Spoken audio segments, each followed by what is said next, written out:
മികച്ച പിന്നണി ഗായിക പെൺ, മികച്ച പിന്നണി ഗായിക പെൺ ആൻ ആമി.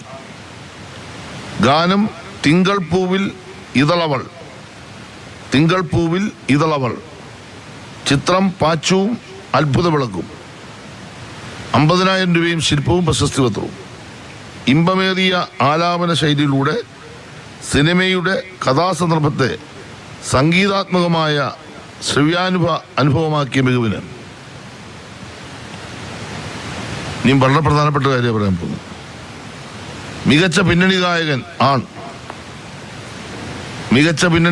ആൺ വിദ്യാധരൻ മാസ്റ്റർ.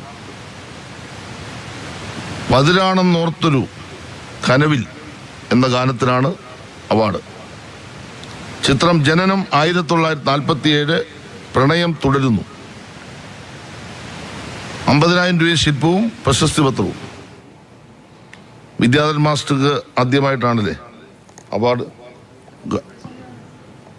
പാട്ടിന് നേരിട്ട് പാടി ആണെന്ന് തോന്നുന്നു.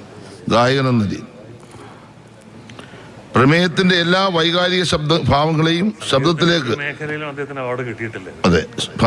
ശബ്ദത്തിലേക്ക് ആവാഹിച്ച ആലാപനം മികവിന്.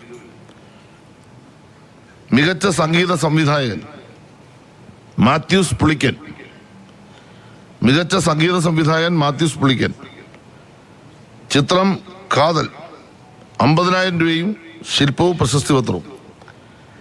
സന്നിഗ്ധമായ അവസ്ഥയിലൂടെ കടന്നുപോകുന്ന കഥാപാത്രങ്ങളുടെ സൂക്ഷ്മ വികാരതലങ്ങൾ പൂർണ്ണമായി ഉൾക്കൊണ്ട് പശ്ചാത്തല സംഗീതം പകർന്ന മികവിന്.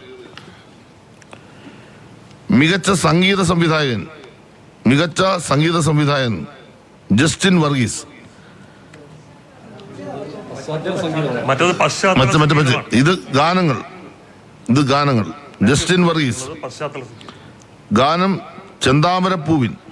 ചിത്രം ചാവേർ. 50,000 രൂപയും ശില്പവും പ്രശസ്തി പത്രവും. പൈതൃക സംഗീതത്തെ പുതിയ കാലത്തിന്റെ സൗന്ദര്യ സങ്കല്പങ്ങളോട് സന്നിവേശിപ്പിച്ച സംഗീത സംവിധാന മികവിന്.